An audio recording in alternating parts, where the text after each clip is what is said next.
Bismillahirrahmanirrahim. Saya juga ingin mengajukan pertanyaan. Apakah Yesus itu ada? Jawab. Kalau Yesus nggak ada, saya nggak bisa nulis kayak begini. Dia roh, mau diutuk-utuk. Allah itu batu, Tuhannya bangsa Arab, bukan Tuhannya Islam. Sorry ya. Mana buktinya kalau Yesus itu ada? Bisa tunjukkan nggak? Apakah Allah SWT itu ada? Jikalau tidak ada Allah SWT, untuk apa bermualaf mengikuti Allah SWT? Menyembah negeri Arab setiap hari, sujud menyembah Arab. Aduh, kok bodoh sekali ya. Orang-orang Islam itu menyembah negeri Arab sana itu. Di sana itu orang sedang berdansa-dansa, tapi disembah-sembah dari negara lain. Di sana itu sedang ya entah apalah yang dikerjakan di sana itu.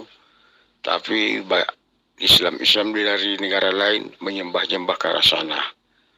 Wah, sangat bodoh ya. sangat bodoh betul. Pertanyaan klasik. Apakah Yesus itu ada? Jelas adalah. Dialah yang dikandung dari Roh Kudus datang menjadi manusia. Oke? Jadi itu singkatnya. Apakah Yesus itu ada? Jelas Yesus itu ada. Tuhan Allah kita yang datang ke dunia bersama mengambil rupa hamba menjadi sama dengan umatnya. Oke? Ya, mana buktinya? Mana buktinya kalau Yesus itu ada? Coba tunjukkan dong. Berarti kamu bukan Muslim yang benar. Udah dibilang Isa itu adalah ruh, Yesus itu adalah ruh. Lu ngerti ruh nggak sih? Lu selalu zat sih, jasmani, nyembah batu, ya kan? Duit dibayar untuk batu. Ya, kalau dia ruh, kayak mana bisa kamu buktikan bahwa dia ada? Dan sekarang rupanya kamu sudah akui ya bahwa Isa itu adalah Yesus. Giliran nggak bisa ngapa-ngapain, Isa adalah Yesus, gitu ya. Nah, kamu katakan Yesus itu adalah roh. Kamu bisa buktikan roh itu kayak mana? Itu kan pemikiran kamu, Isa adalah Yesus karena kamu yang buat-buat, mau samakan dia, nggak level. Kedua, ya kan, Yesus itu ruh. Sudah ada di Quran yang ciplakan itu, makanya jangan suka jiplak. Yang mengatakan Isa adalah Yesus kan tadi barusan kamu, baru juga berapa detik. Lupa ya? Nah, sekarang kau katakan Allah itu tidak ada. Nah, sekarang kalau Allah itu tidak ada, Yesus ada enggak? Coba buktikan. Kamu katakan Yesus itu adalah roh. Nah, inilah bukti kalau kalian itu suka nipu gitu loh. Dari mana kau mengatakan Yesus itu adalah roh? Sementara Yesus itu adalah manusia. Gepeng kepalanya. Mana buktinya? Apakah Anda pernah membaca Injil? Yesus adalah Injil yang hidup, yang sudah ditulis 4 penulisnya, Matius, Markus, Lukas, Yohanes. Jikalau Anda bertanya mana buktinya, itu sudah tertulis di dalam kitab Matius, Markus, Lukas, Yohanes. 4 murid Yesus yang menulis tentang Yesus. Oke? Sebenarnya ada 19. Tetapi yang 19 itu sama, kisahnya sama, sehingga diambillah yang paling terlengkap, sehingga 4 kitab Injil lah yang dikanonkan menjadi satu kitab. Itulah bukti. Kalau memang kurang jelas ya, bacalah kitab Injil itu. Mana buktinya? Apakah Anda pernah membaca Injil? Yesus adalah Injil yang hidup, yang sudah ditulis empat penulisnya, Matius, Markus, Lukas, Yohanes. Jikalau Anda bertanya mana buktinya, itu sudah tertulis di dalam kitab Matius, Markus, Lukas, Yohanes. 4 murid Yesus yang menulis tentang Yesus. Oke? Sebenarnya ada 19. Tetapi yang 19 itu sama, kisahnya sama, sehingga diambillah yang paling terlengkap, sehingga 4 kitab Injil lah yang dikanonkan menjadi satu kitab. Itulah bukti. Kalau memang kurang jelas ya, bacalah kitab Injil itu. Yesus adalah Injil katamu. Tadi katanya ada. Coba mana buktikan kalau Yesus itu ada. Dia di mana sekarang? Mana buktinya? Kamu bisa lihat. Mana buktinya? 2021 tahun lalu, selamat hari Natal, dia sudah lahir di Israel. Makanya murid-muridnya itu yang 12 itu Injil, dan banyak orang yang menyaksikan. Lu pikir Tuhan lu mau ngatur siapa lo? Oh, jadi kamu hanya bisa menyampaikan kabar-kabar kayak begitu. Bukti adanya Yesus adalah kabar kayak begitu. Cuman itu cara kamu membuktikan bahwa Yesus itu ada. Jadi kamu gak bisa membuktikan dengan cara lain. Tobat, terima Tuhan Yesus. Makan babi dulu ya, lalu berdoa, Tuhan Yesus ampunilah saya karena saya sudah dibohongin oleh ajaran-ajaran bohong, penyembah batu zat, bukan Roh Kudus. Juga yang Katolik, tolong ya yang patung-patung itu dibakar aja, dihancurin aja, karena Yesus nggak ajarin gitu. Kalau mau karya seni ya boleh-boleh aja. Jangan histeris napa, buktikan aja dulu bahwa Yesus itu ada. Silakan. Oke, memang jelas Allah SWT itu, sekalipun Anda mengatakan ada, ya mungkin di dalam internet Anda itu tidak masalah. Tetapi jikalau Allah SWT keluar dari internet itu, istilahnya untuk diimani agama lain, yaitu tidak bisa mengakui bahwa Allah SWT itu ada. Sebab dia tidak menjelaskan dirinya. Dia monotas atau monoteis atau tauhid. Nah, yang katanya tidak bisa serupa dengan ciptaannya, dengan apapun. Berarti dia tidak ada. Karena dia tidak serupa dengan ciptaannya. Berarti dia hanya serupa dengan yang tidak diciptakan. Yang tidak diciptakan berarti tidak ada. Itulah sebabnya dikatakan, karena dia tidak serupa dengan apapun, dengan ciptaannya, berarti dia hanya serupa dengan yang tidak ada. Oke? Nah, Anda bertanya, mana buktinya? Ajaran Alkitab memahami ajaran bukan ajaran monotas, tetapi trinitas. 3 diri, 3 eksistensi. Tuhan yang Esa itu mempunyai 3 eksistensinya. Bapa, Putra, dan Roh Kudus. Nah, ketiga itu, Anda mau bertanya yang mana buktinya? Siapakah yang disalib? Siapakah yang bangkit dari surga? Siapakah yang naik ke surga? Banyak bukti. Yang pasti, 4 Injil sudah mencatat, sudah menulis tentang eksistensi Yesus. Dan sudah disebarkan para rasul, seperti Paulus, sampai ke negeri Arab sana. Jadi jika Anda mencari bukti yang seperti apa yang Anda maksud, jelaskan. Apakah bukti melihat secara langsung? Jangan samakan seperti kitab Anda, syahadat Anda. La ilaha illallah, saya bersaksi tiada Tuhan selain Allah, sementara Anda tidak pernah menyaksikan. Jadi bukan seperti itu membuktikan eksistensi Yesus. Sebab Yesus itu terjadi pada peristiwa sudah lebih dari 2000 tahun yang lalu. Oke? Jadi kalau Anda melihat saksi mata, saksi visual, ya saya secara visual, ya tidak bisa Tetapi Alkitab, kitab 4 Injil sudah mencatat. Oke? Coba jelaskan saksi yang bagaimana yang Anda maksud. Anda mengatakan Allah itu tidak ada, ya kan? Makanya saya balik nanya samamu. Kalau Anda mengatakan Allah itu tidak ada, itu karena kamu tidak melihat wujudnya kan? Nah, karena secara fakta, alam semesta ini itu ada karena ada yang menciptakan. Yang menciptakannya itulah yang kami sebut dengan sebutan Allah. Nah, sekarang Anda mengatakan Allah itu tidak ada karena Anda tidak melihatnya. Sekarang Yesus ada enggak? Coba buktikan kalau Yesus itu ada dengan kacamata yang sama terhadap Allah, terhadap pandangan Anda terhadap Allah. Anda mengatakan Yesus itu tidak Allah itu tidak ada karena Anda tidak mampu melihatnya.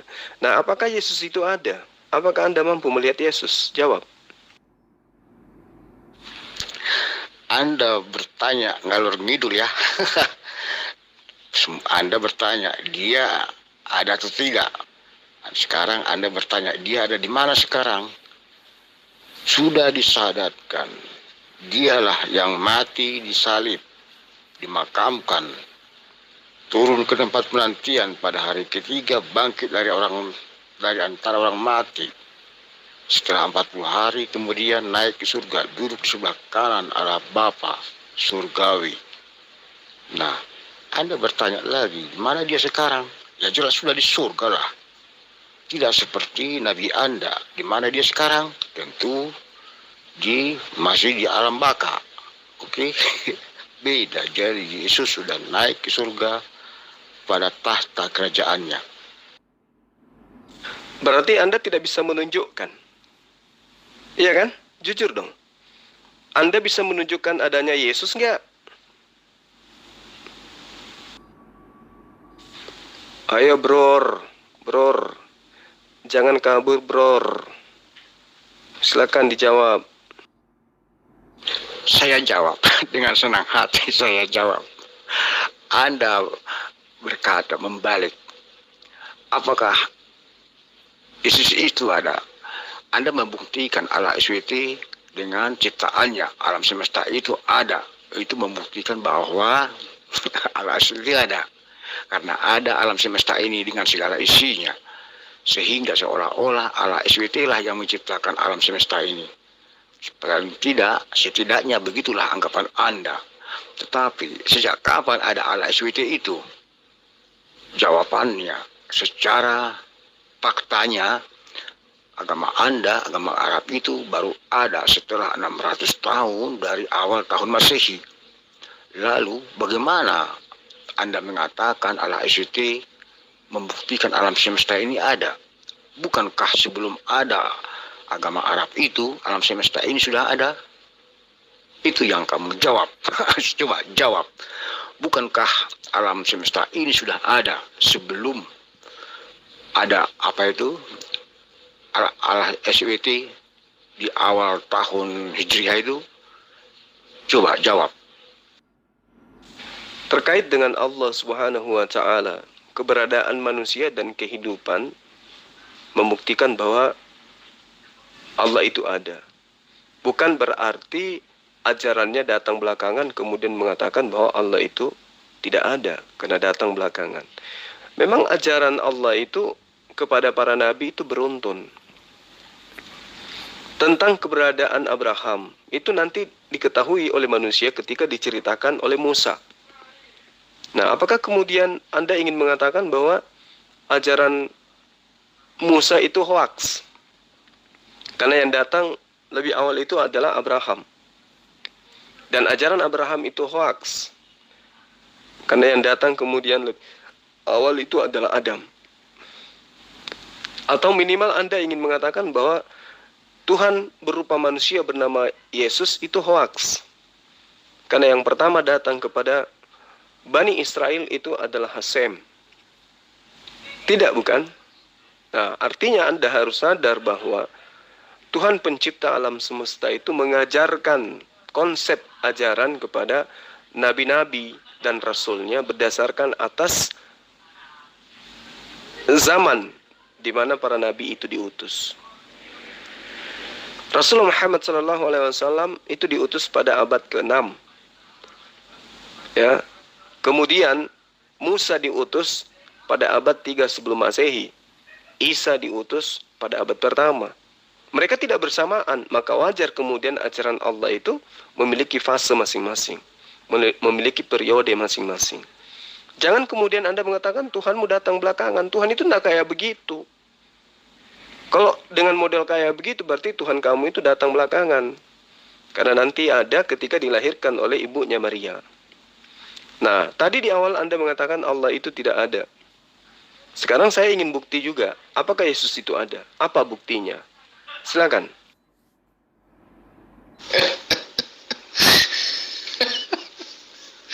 Aduh, gerunda.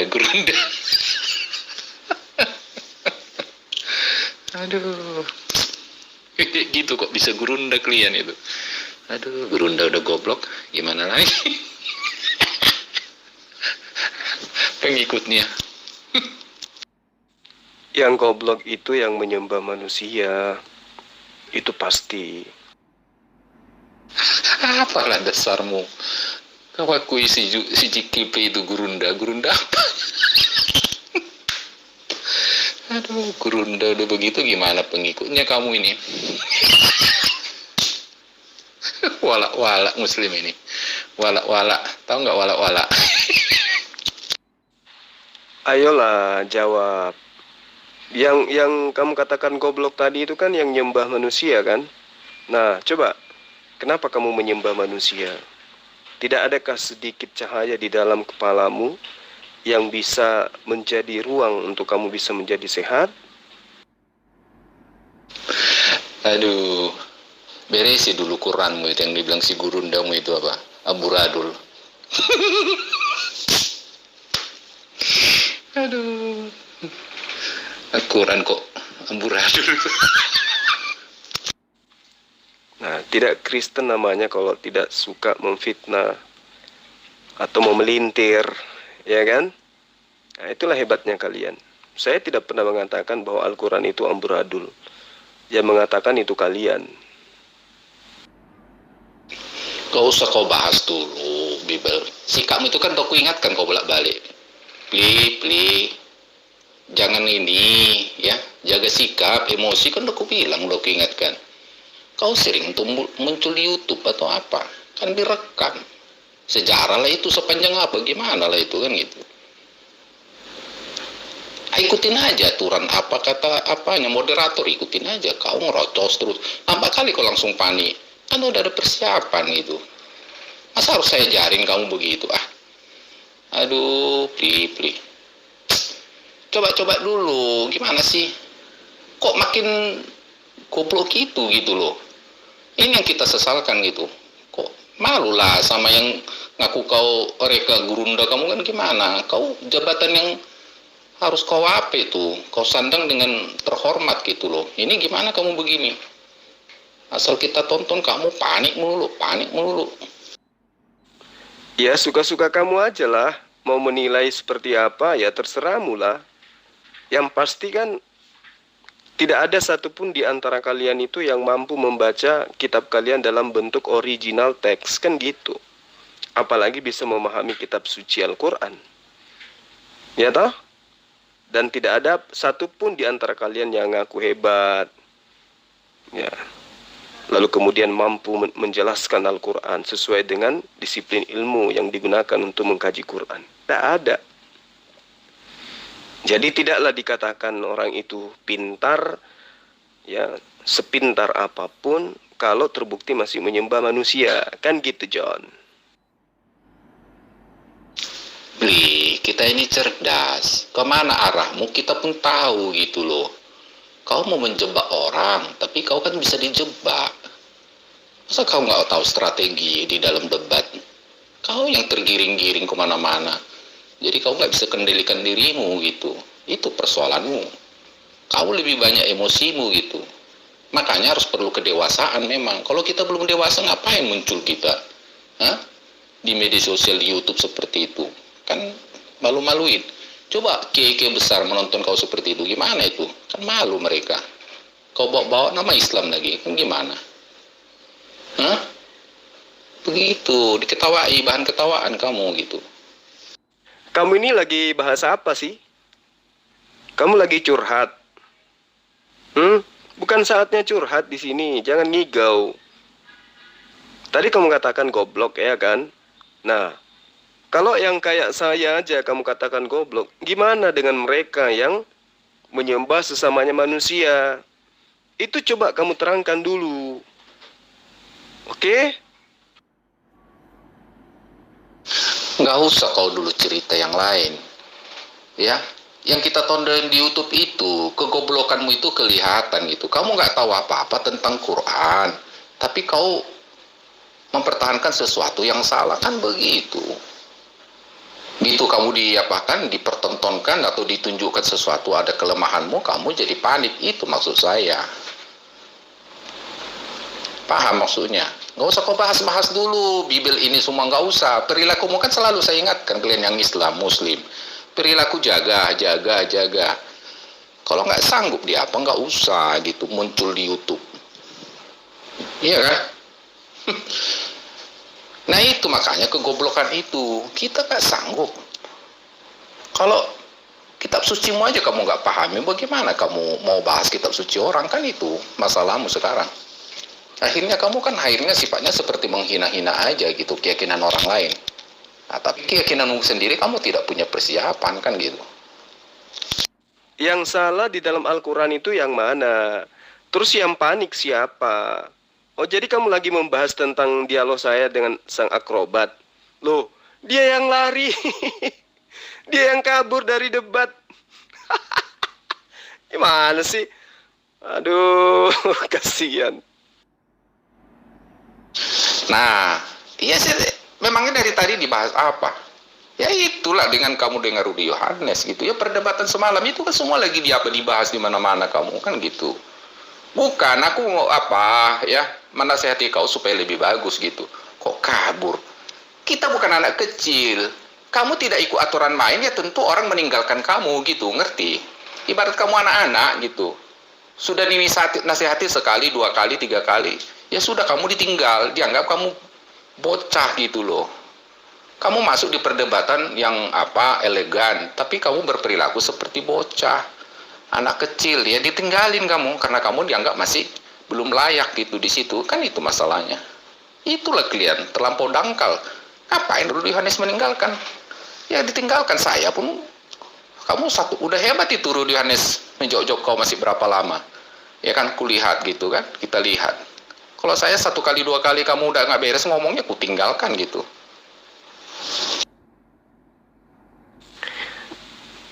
Silakan aja Anda menilai seperti itu. Yang pasti orang sudah tahu bahwa Rudy itu hanya menggunakan terjemahan untuk memahami Islam. Sangat disayangkan umat Islam tidak hanya berdasar terhadap terjemahan untuk memahami Al-Quran. Tuduhannya itu membuktikan betapa rendahnya taraf pemahamannya terhadap kitab suci umat Islam. Dia katakan bahwa iblis lebih tahu tentang kebangkitan daripada Allah, berdasarkan daripada ayat Al-Quran yang dia bawa. Kan memalukan.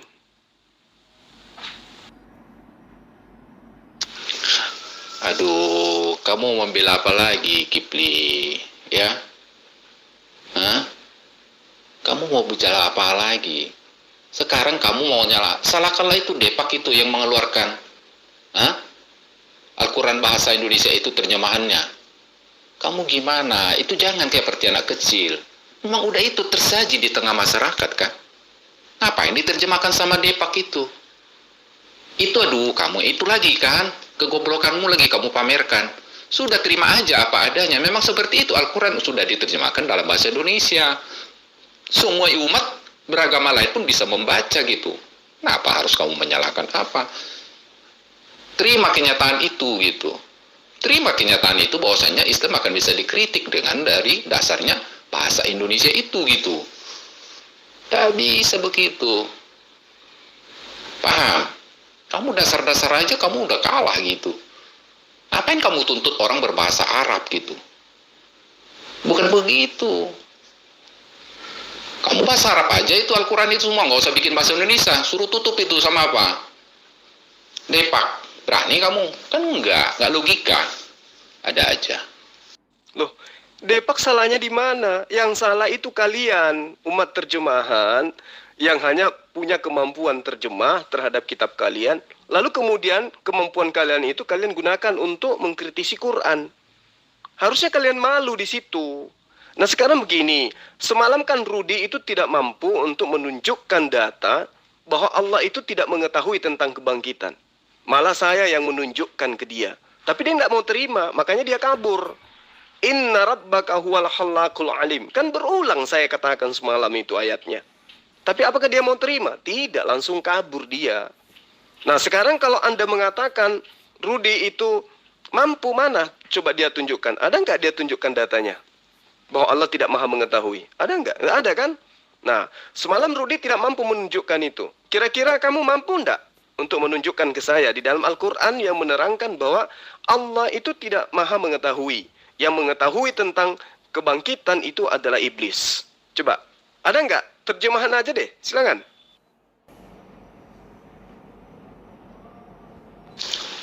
Udahlah, Jul.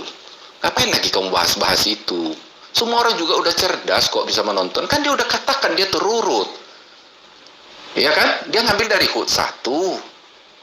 Bahwasanya terurut. Di surat 7 ayat berapa itu tadi kan sudah ada. Ayat 10-nya dibaca 12 sampai 14 sampai 25 20. Kan jelas itu kan berurut. Itulah ceritanya. Kenapa kamu nggak yakini itu gitu? Kan itu persoalannya. Kamu nggak usah lagi di situ. Semua juga kita tahu gitu. Kan dasarnya semua dari Al-Quran. Dan dia tidak mengatakan apa, tidak menghina. Tapi dia mengambil dari sistematisnya, kan begitu. Nah kamu kan melawan itu, kamu bilang tidak tersusun, tidak terstruktur, tidak apa segala. Tidak terurut. Akhirnya kan kesannya kan seperti berarti Al-Quran amburadul, kan begitu. Nah kamu kan jadi bingung. Ya, udah gitu, kita tahu kok, nggak usah. Mau bela diri apa lagi? Ya ke depan kamu apa aja lah. Al-Quran itulah diperdalam gitu aja saran saya. Ya nggak usah kamu masuk ke Bible dulu gitu. Kamu aja nggak paham gimana. Ya kan? Nanti masuk lagi ke buta huruf lagi. Umi yang kamu bilang nanti. Jadi repot gitu. Oke? Ya saya maklumi. Karena memang sang akrobat hanya umat terjemah. Saya maklumi.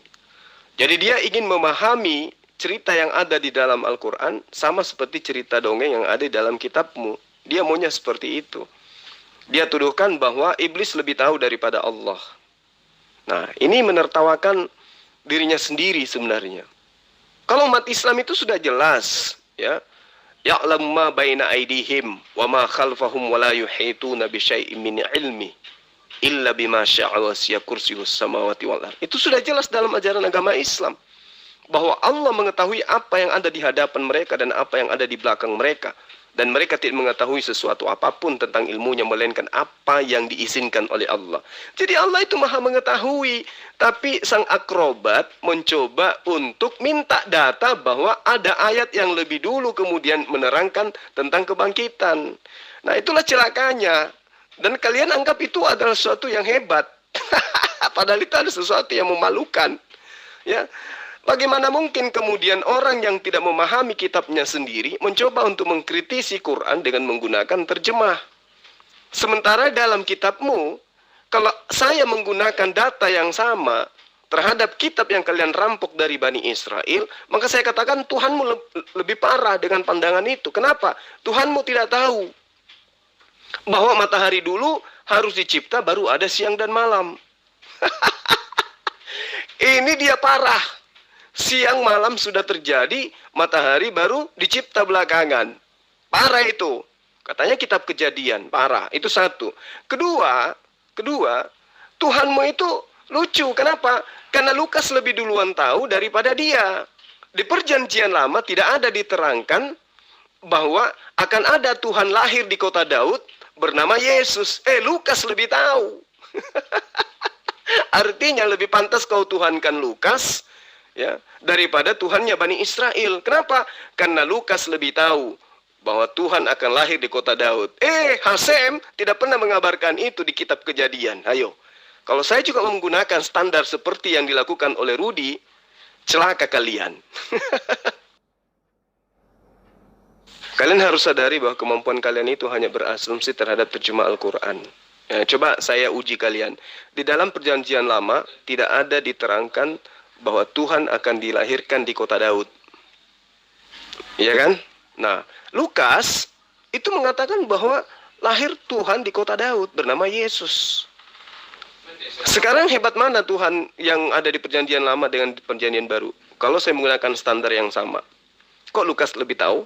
Dan tidak ada dikabarkan di dalam perjanjian lama kalau ada Tuhan yang datang di kota Daud, lahir di sana. Coba kamu jawab. Dikritisi kau marah. Aduh, Juba itu kau mestinya khotbah di masjid, ya bukan debat. Ya, debat itu bukan khotbah.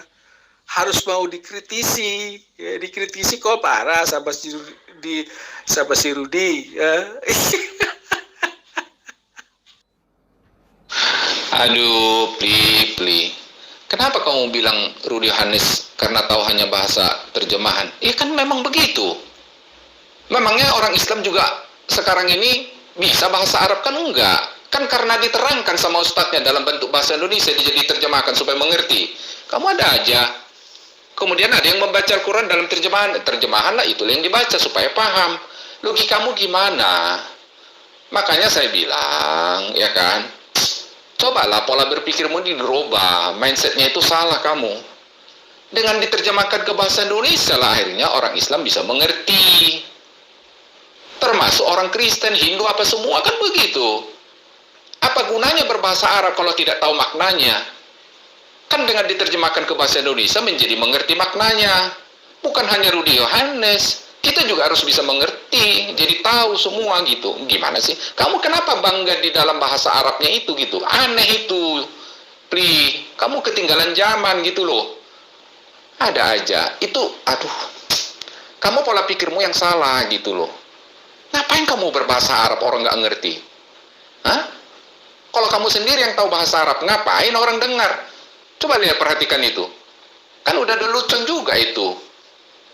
Ya, disuruh bikin doa, nggak ada orang Indonesia tahu bahasa Arab, akhirnya ada orang Arab ngomong, padahal dia cerita yang lain, tapi orang Indonesianya yang situ ikut, amin, kan gitu. Itu kan parodinya kan seperti itu.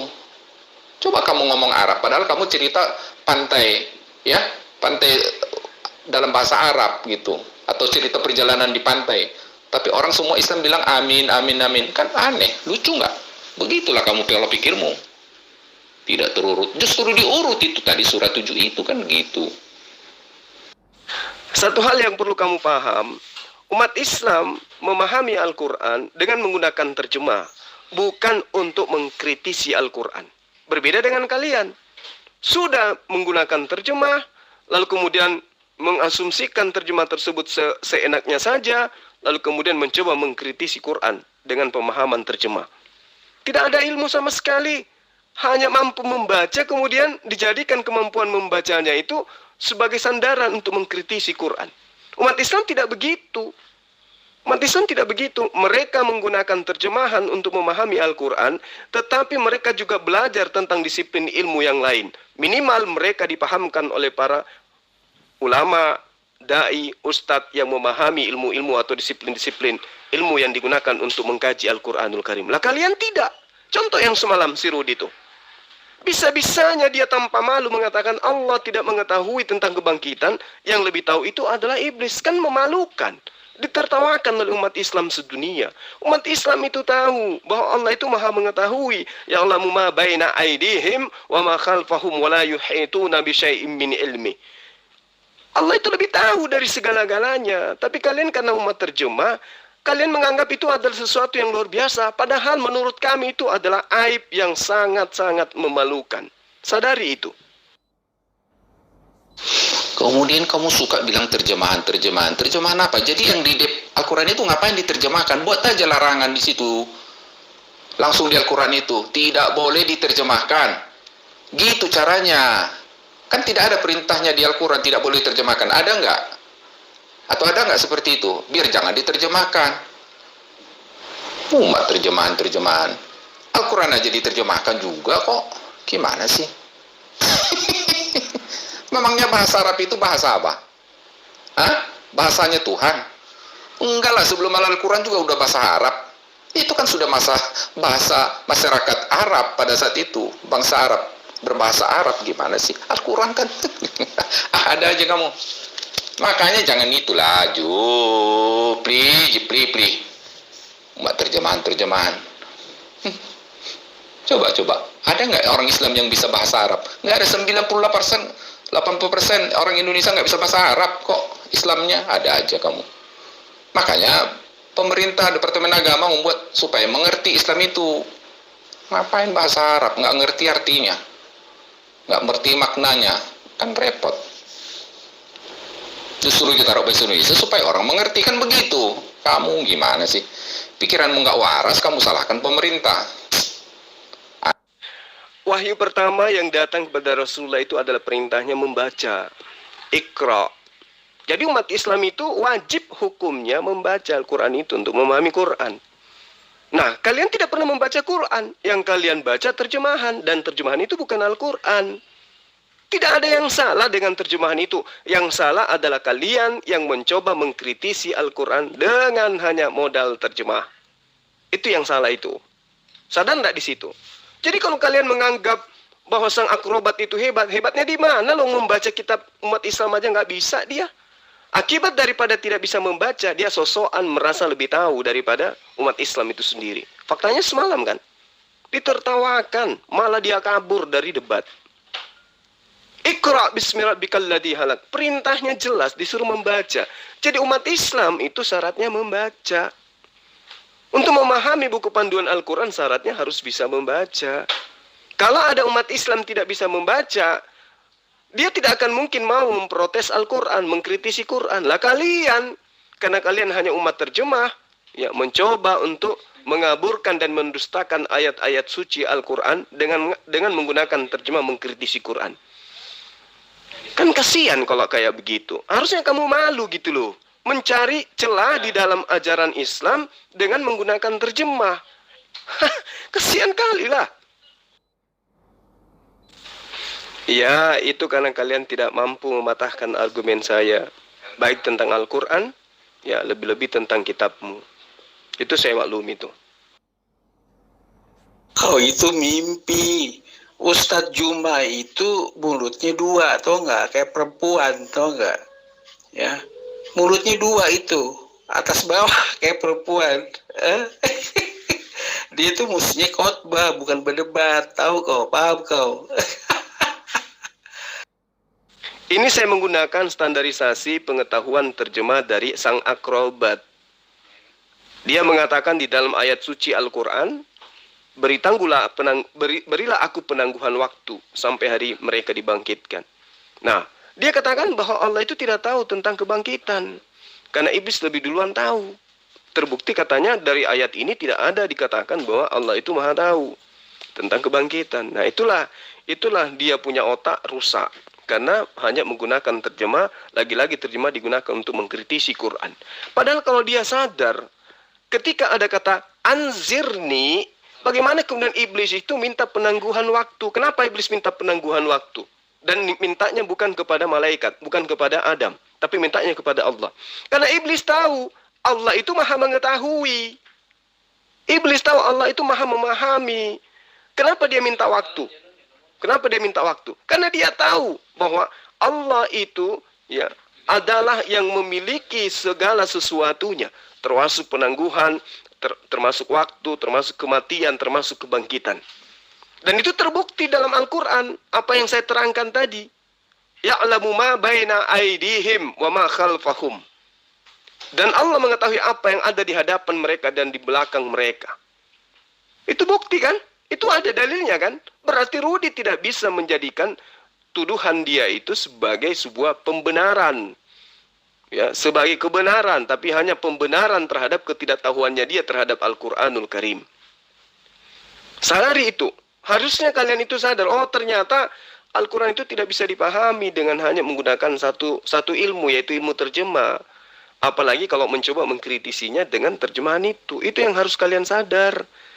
Ya kalau standar itu kalian patenkan, maka saya pun mengatakan bahwa Lukas lebih pantas kalian tuhankan, karena di perjanjian lama tidak ada diterangkan Maria akan melahirkan seorang anak dan anaknya itu menjadi Tuhan. Ya toh? Nggak ada kan? Nah, yang mengatakan bahwa Yesus itu adalah Tuhan, yang lahir di kota Daud siapa? Lukas kan? Nah, tuhankanlah itu Lukas. Di Bethlehem, ya. Ayat perjanjian baru yang menyatakan lahir di Bethlehem itu ada, ya, bukan di kota Daud saja. Ya, makanya kau jangan sok tahu Alkitab orang, ya.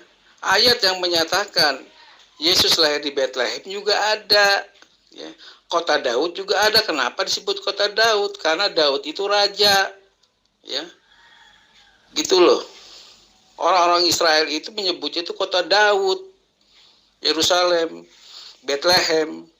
Ya. Ayat yang menyatakan Yesus lahir di Bethlehem itu juga ada di Perjanjian Baru. Makanya kau jangan comot-comot ayat doang. Pli, kamu ngapain masih membela diri? Kan pola pikirmu tadi yang sungsang. Jadi untuk apa terjemahan itu? Kan itu yang dipakai untuk bisa memahami Al-Quran, terutama untuk orang Indonesia. Bukan mengkritisi. Tentu kan dasar orang menanya kan juga dari bahasa Indonesia itu. Anggaplah orang bertanya tentang isi Al-Quran itu dari bahasa Indonesianya. Kamu nggak usah abaikan itu gitu loh. Kalau nggak sanggup di situ akan ada timbul permasalahan. Kalau itu jadi berbahasa Indonesia, ngapain dibuat bahasa Indonesia? Kan itu. Kamu salahkan di sana penerjemahnya. Berani? Kan nggak bisa. 100% kamu nggak sanggup. Udah itu aja. Sekarang apa kelemahannya kalau itu jadi bahasa Indonesia? Bisa kamu jelaskan? Al-Quran itu kok jadi bahasa Indonesia jadi lari maknanya begitu. Lari artinya. Lari maksudnya. Berani kamu mengatakan seperti itu? Kan enggak. Yang pasti orang penerjemahnya juga kan sudah mengerti kemana arahnya. Kan begitu. Udahlah. Ngapain kamu harus ini lagi, itu lagi? Nggak terurut. Nggak ke situ poinnya dulu gitu. Dasarnya dulu ini pemahaman kamu. Karena kamu mengatakan, kalau orang mengambil bahasa Indonesia terjemahan, itu Alkitab nggak bisa dibahas. Kan begitu, Al-Quran kan tidak bisa dibahas. Itu maksudmu kan? Dari mana itu pola berpikir seperti itu yang saya katakan kamu sungsang. Berarti kamu tidak siap gitu loh. Ada aja. Semua ustadz yang menjelaskan Al-Quran, dibaca Al-Quran, nanti pasti dibahasa Indonesiakan lagi. Salah itu, ngapain dibahasa Indonesiakan? Bahasa Arab aja semua. Biar bingung jemaatnya, kalau begitu, umatnya Islam itu. Ada aja. Logikamu bagusin dulu, Pri. Aduh, kamu itu makanya kamu sering jadi bahan tertawaan gitu loh sama orang Kristen, sama orang lain. Ya terutama mungkin orang-orang Islam juga sih. Nah itu maksudnya kamu tidak dewasa. Kamu ngotot di pola pikirmu itu masalahmu, itu kelemahanmu. Gak usah dulu bicara ayat-ayatnya, tapi dasar-dasarnya dulu gitu. Pola berpikirmu itu yang salah. Kalau mau memahami Al-Quran, silakan menggunakan terjemah. Tapi bukan untuk mengkritisin. Coba, saya ulang. Kalau Anda ingin memahami, silakan menggunakan terjemah. Tapi bukan untuk mengkritisin. Kenapa? Untuk memahami Quran tidak cukup hanya dengan terjemah. Harus tahu tafsir. Ulumul tafsir. Harus tahu fikih. Harus tahu hadits. Harus tahu bahasa Arab. Harus tahu nahwu shorab. Harus tahu balaga. Harus tahu i'raf. Harus tahu tajwid dan seterusnya. Itu baru bisa mengkritisi Quran. Tapi kalau hanya menggunakan satu poin, terjemahan saja, tidak bisa. Tidak bisa. Anda boleh memahami Quran dengan terjemah, silakan. Tapi untuk mengkritisinya, nggak akan mungkin bisa. Nggak mungkin bisa. Karena kalau Anda mengkritisi Quran dengan terjemah, sama seperti Rudi semalam. Ditertawakan. Ujung-ujungnya dia mengatakan apa? Tidak sesuai dengan apa yang kita perjanjikan. Harus menggunakan kata silakan. Dia hanya mengucapkan 2 kali kata silakan selama kita debat. Habis itu dia nyerocos terus. Nggak ada dia mengatakan silakan. Nggak ada. Lagian juga dia tidak punya hak bertanya kepada saya. Karena dia saatnya yang ditanya. Dia yang harus diuji tentang Quran. Bukan dia yang menguji saya. Kan gitu. Ya. Jadi yang pasti yang kalian harus tahu, tidak bisa menggunakan terjemah saja untuk mengkritisi Quran. Kalau untuk belajar memahami Al-Quran dengan terjemah silakan, tapi untuk mengkritisinya nggak mungkin bisa. Contohlah yang semalam itu. Ya ternyata Allah itu maha mengetahui. Jadi tidak bisa kemudian hanya dasar itu dia gunakan untuk menyalah-nyalahkan Al-Quran. Tidak bisa. Ditertawakan sama umat Islam. Waduh, kamu lagi masuk lagi ke Iqra. Tadi udah saya katakan kamu fokus dulu di pola berpikirmu itu ya harus bahasa Arab. Tidak boleh membaca terjemahan, kan begitu nih.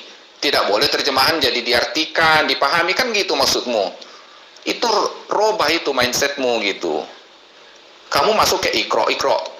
Memangnya Muhammad bisa baca? Apa yang dibaca Muhammad memangnya? Quran itu yang ditujukan Jibril, ada memang Quran dibaca. Dibacakan, suruh baca sama apa? Muhammad. Sama Jibril untuk Muhammadnya baca, ada. Ada gitu tulisan disuruh baca. Kamu makin bingung lagi nanti. Nah, inilah kalau orang itu akalnya nggak berfungsi dengan baik. Saya katakan silakan memahami Quran dengan terjemahan, silakan. Tapi jangan pernah mengkritisi Quran dengan terjemahan. Nggak bisa itu, nggak bisa, nggak cocok. Kalau mau mengkritisi Quran harus memahami semua seluk-beluk ilmu yang mempelajari tentang Quran. Terjemahan itu hanya kemampuan manusia untuk kemudian memaknai kata per kata dalam Al-Quran. Nggak bisa dijadikan sebagai dasar kemudian untuk menyerang Al-Quran. Nggak bisa. Nggak bisa. Nah, kalau standar itu kemudian yang Anda jadikan sebagai acuan, ya saya juga boleh bertanya dong. Berarti Tuhan tidak mengetahui di dalam kitabmu. Kenapa? Lukas yang datang berikutnya yang mengajarkan ada Tuhan lahir di kota Daud. Mati dibunuh oleh manusia. Iya kan? Nah, sementara di perjanjian lama tidak ada diterangkan Yesus, namanya saja nggak pernah disebutkan. Tiba-tiba ada Tuhan bernama Yesus dilahirkan di Bethlehem, lahir di kota Daud katanya. Kalau standar itu saya gunakan, maka saya pun akan mengatakan Tuhan yang ada di dalam perjanjian lama tidak mengetahui tentang akan lahirnya sosok Tuhan. Lukas lebih tahu, berarti lebih pantas Lukas kalian sembah. Kan itu dasarnya. Kalau mengkritisi hanya menggunakan terjemah. Paham tidak sampai situ? Artinya, kamu lebih pantas menuhankan Matius. Kenapa? Matius lebih tahu daripada Tuhanmu. Kalau standar daripada sang akrobat, saya jadikan untuk bertanya kepada kitabmu. Di dalam kitab Kejadian tidak ada diceritakan Tuhan dilahirkan manusia. Tidak ada. Nah, kemudian Matius dan Lukas mengarang ada Tuhan dilahirkan oleh manusia. Berarti Tuhanmu nggak tahu. Iya kan? Tuhan senior nggak tahu. Lukas dan Matius lebih tahu. Ayo, layaknya Matius aja yang kalian sembah. Kalau standar akrobat dijadikan sandaran untuk menilai kitabmu. Paham? Nih, Kipli, supaya kau jadi cerdas ya. Kau tuh belum cerdas. Ya, belum paham tentang Alkitab. Ini ku bacain ayatnya. Ya, Kipli. Ya. Matius 2 ayat 1.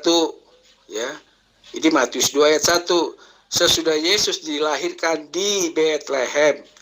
Ulangi, sesudah Yesus dilahirkan di Bethlehem, di tanah Yudea, pada zaman Raja Herodes datanglah orang-orang Majus dari timur ke Yerusalem. Ya.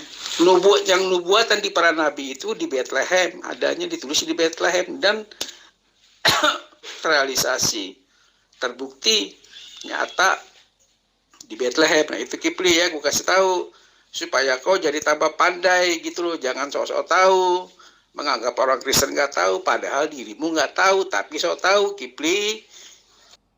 Jadi udah itu aja lah, Pli ya. Kamu gak usah ngotot di bahasa Arab ya. Salah itu mindsetmu itu. Ya, zamannya kamu menghadapi orang yang sudah bisa membaca Quran dalam banyak terjemahan. Ya, setahu saya ada berapa? Udah 150 bahasa sepertinya diterjemahkan Quran itu. Ya, nggak tahu tambah lagi terus barangkali. Nah, terutama di bahasa Indonesia juga ada.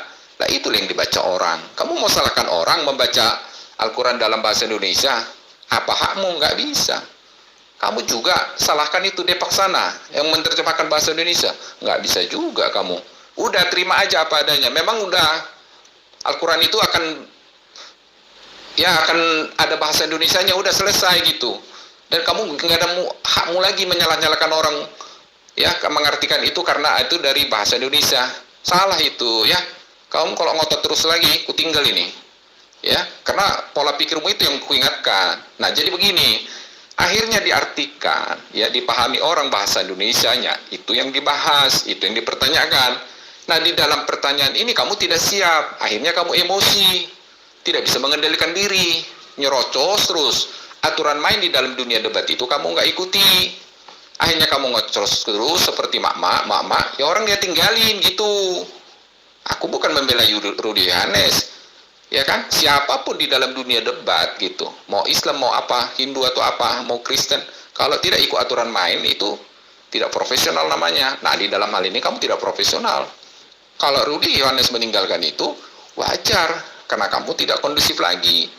Satu, itunya juga nggak mampu itu, apa itu, moderatornya. Diam aja, nggak berani mengingatkan kamu kan, ada apa? Nah, itu masalahnya. Kalian kadang, apa itu, GCC itu ya, tak bagus juga gitu. Nah, ya, jadi gitu aja lah, ya. Rubahlah perilakumu itu, terserah kaulah itu, ya. Lah, yang keliru itu kamu. Saya kan tidak pernah larang kamu menggunakan terjemah. Silakan aja. Untuk memahami Al-Quran, silakan menggunakan terjemah. Tapi jangan pernah mengkritisi Al-Quran dengan menggunakan terjemah. Karena terjemahan itu bukan Al-Quran. Terjemahan itu adalah upaya manusia untuk mengerti, ya, apa yang ada di dalam Al-Quran. Tapi tidak bisa kemudian Anda jadikan terjemahan itu untuk mengkritisi Quran. Tidak bisa. Kalau kalian mau belajar Quran karena kalian adalah umat yang hanya terjemah, silakan. Untuk mempelajarinya silakan. Tapi untuk mengkritisi Quran jangan coba-coba. Karena Anda akan malu sama seperti akrobat semalam. Paham? Nah, inilah fatalnya akibat daripada memahami Al-Quran, mengkritisi Quran hanya dengan menggunakan terjemah. Ini fatal kan akibatnya? Padahal Al-Quran itu menerangkan ya'lamu ma baina aydihim wa ma khalfahum. Allah itu maha mengetahui. Coba. Tapi dia mengatakan Allah tidak maha mengetahui. Iblis lebih mengetahui tentang kebangkitan. Nah, inilah yang saya katakan. Tak boleh mengkritisi Quran dengan menggunakan terjemah. Kalau dalam surah Hud yang dikatakan ayat itu bukan penomoran cerita. Pembukaan, ending, penutup. Bukan begitu Al-Quran itu. Yang dimaksud tersusun dengan rapi itu adalah tanda-tanda, bukti-bukti yang diberikan oleh Allah tentang kehidupan alam semesta ini. Itulah yang dimaksud dengan ayat. Sekali lagi saya katakan, ayat itu bahasa Arab. Artinya bukti, artinya tanda, bisa juga mujizat dan seterusnya. Pahami itu dengan baik. Itu kan di ayat-ayat selanjutnya, pada kisah yang lain. Pada kisah itu, ya, tentang Adam itu tidak ada itu, ya, Al-SWT berkata seperti itu, ya, dalam kisah yang lain itu tertulis memang seperti itu, ya, karena Alkitab Al-Quran sendiri kan mengatakan tertulis secara terstruktur, ya, rapi, ya kan, tertata rapi, tersusun. Nah, itu yang dimaksud Rudy, ya kan? Ya memang benar itu, ya kan? Pada saat peristiwa itu tidak dikatakan, Allah tidak mengatakan aku maha tahu, enggak, itu pada kisah yang lain. Gitu loh. Apa yang dikatakan Rudy itu benar, karena dia berdasarkan ayat yang tertulis tentang kisah Adam itu. Memang tidak ada ditulis di situ Tuhan maha tahu pada kisah itu. Ya pada kisah yang lain itu mungkin ada, gitu loh. Aduh, kamu ngapain lagi menunjukkan kelemahan Quran itu? Artinya Quran itu tidak siap dikritisi, kan gitu maksud kamu? Karena itu berbahasa diterjemahkan. Nggak bisa, Zulkifli. Hah? Ada aturan mainnya begitu. Di Al-Quran tidak boleh diterjemahkan. Itu artinya pembelaan diri itu. Harus kamu bilang dia ada tafsirnya, ada hadisnya, ada ininya, tauhidnya apa masa. Nggak seperti itu membela diri. Nggak. Sekarang yang dipegang orang apa? Al-Quran kan? Al-Quran firman Allah nggak? Iya, itu kalian bilang. Jadi yang mana yang mau diambil acuan? Sudahlah, sudah. Itu jawaban anak kecil yang tidak mampu. Artinya Al-Quran itu sendiri tidak siap, berarti dikritisi. Ya kan? Dengan terjemahannya. Itu aja jawabannya. Nggak usah kamu bertele-tele, nggak ada gunanya. Ya? Kan saya bilang tadi, nggak usah dibuat bahasa terjemahan berarti. Nggak usah itu membela. itu kelemahan kamu gitu loh. Biarin aja mau bahasa Indonesia, mau apa, kan gitu. Kenapa rupanya? Kalau bahasa Padang, memang orang Padang mengerti, dikritisi isi Al-Quran itu, kenapa kamu nggak siap? Hah? Biasa aja gitu loh. Paham pola pikirmu itu yang salah ya. Jadi artinya bahasa Indonesia itu tidak, Al-Quran yang dalam bahasa Indonesia tidak siap dikritisi gitu. Kamu dari tadi kritis-kritisi. Itu kan urutan yang dibaca, makanya dipertanyakan, dikritisi. Ya kalau dikritisi juga, kenapa rupanya Quran itu? Kenapa nggak siap, nggak mampu dikritisi dengan bahasa Indonesianya? Aneh. Nggak ada itu, membela-bela diri ini, harus ada ininya lah, tafsirnya lah, itu apanya. Nggak usah. Yang mengatakan Al-Quran tidak bisa diterjemahkan siapa? Yang saya katakan, tidak bisa mengkritisi Al-Quran dengan terjemah. Gitu loh. Bagaimana mungkin Anda ingin mengkritisi sebuah buku, membacanya saja tidak bisa? Sadar enggak Anda tuh? Itu laksana Anda, anak TK membaca sampul buku kedokteran, lalu kemudian Anda buka praktek. Itu yang terjadi, sang akrobat. Dia maunya, apa yang tertuang di dalam surah Hud ayat 1, itu maksudnya adalah cerita yang ada dalam Al-Quran itu tersusun kata dia tuh. Itu yang dia pahami. Padahal yang dimaksud di situ adalah bukti-bukti kebesaran Allah. Tanda-tanda kebesaran Allah akan penciptaan alam semesta, itulah yang tersusun. Bukan kemudian cerita yang ada dalam Al-Quran yang tersusun. Bukan. Kalau di kitabmu, itu memang betul, karena dia adalah hasil penyelidikan, meskipun matahari belakangan dicipta daripada siang dan malam. Tak tersusun dia, padahal sudah cerita. Al-Quran itu tidak begitu. Al-Quran itu diwahyukan secara berangsur-angsur. Ya, dan Al-Quran itu diwahyukan berdasarkan dengan kejadian yang terjadi pada masa itu. Berdasarkan atas kebutuhan hukum-hukum yang ada pada masa itu. Jadi tidak diturunkan, diwahyukan berdasarkan dan cerita, habis itu ceritanya tuntas, satu cerita, diwahyukan lagi satu surah, satu cerita, diwahyukan lagi satu surat, tidak begitu. Sementara Rudi maunya kayak begitu. Sehingga ketika dia menerangkan surat Al-Araf, ayat 14, dia maunya Allah mengetahui dulu, baru kemudian iblis itu memprotes, minta penangguhan. Padahal kalau dia itu sadar, dia ngerti tentang Al-Quran, bukan hanya modal terjemah. Sebenarnya kata anzirni itu sudah dia harus pahami sebenarnya. Berilah aku penangguhan waktu. Kenapa iblis minta penangguhan waktu? Kenapa mintanya kepada Allah? Karena iblis tahu bahwa Allah itu mengetahui segala sesuatu. Allah mengetahui tentang waktu. Allah lah yang menciptakan tentang waktu. Dan dengan berputarnya waktu, Allah menggiring manusia kepada kematian. Dan setelah kematian ada kebangkitan. Makanya dikatakan, qala anzirni ila yaumi yub'atsun. Dia minta ditangguhkan waktunya agar jangan dia dimatikan. Dia minta ditangguhkan waktunya sampai orang-orang keturunan Adam ini dibangkitkan, gitu loh. Ini yang saudara harus paham. Jadi bukan saya melarang menterjemahkan. Silakan Anda menterjemahkan Quran, silakan. Silakan Anda memahami Al-Quran dengan terjemah, silakan. Tapi jangan pernah sekali-sekali mengkritisinya hanya dengan modal terjemah. Kenapa? Membaca kitabnya aja tidak bisa. Gimana mungkin kalian bisa mengkritisi? Pahami itu. Kitabmu kan memang hanya terjemah. Dan kalian sebagai penganut, pemegang kitab gospel, kan memahaminya dengan terjemah. Jadi saya harus menjadikan standar itu dalam mengkaji kitabmu. Harusnya kalian Kristen menjadikan diri-diri kalian sama seperti kami di dalam memahami Al-Quran kami. Kami harus bisa membacanya. Kalian pun harus bisa membacanya dulu. baru kemudian bisa mengkritisin. Lah kalian hanya ada di pintu, nggak bisa masuk ke dalam. Gimana Anda bisa tahu isi dalamnya? Anda nggak pernah masuk ke dalam. Anda cuma tahu terjemah, nggak tahu tentang Quran kami. Sementara terjemah itu adalah upaya manusia untuk memahami Al-Quran. Tetapi sehebat apapun pemahaman manusia, dia tidak akan pernah sama kedudukannya dengan kalam Allah. Itu yang perlu kamu pahami. Ya, jadi terjemah itu tidak bisa dijadikan untuk mengkritisi Quran. Untuk memahami Quran boleh, tapi untuk mengkritisinya tidak sama sekali. Kenapa? Karena terjemahan bukan Al-Quran.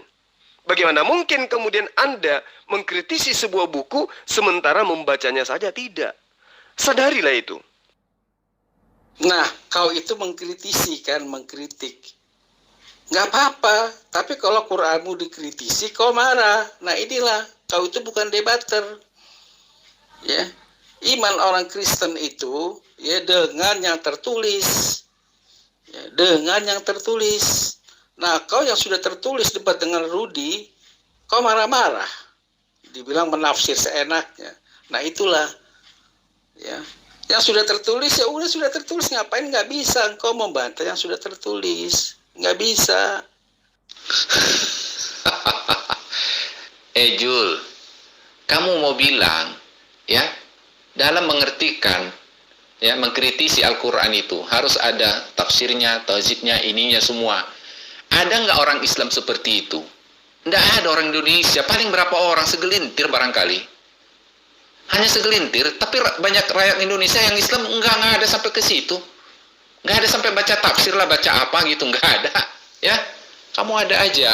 Jangan kamu ambil suatu ketentuan aksioma yang ternyata tidak bisa kamu pertanggungjawabkan dari sisi jumlah. Tidak ada.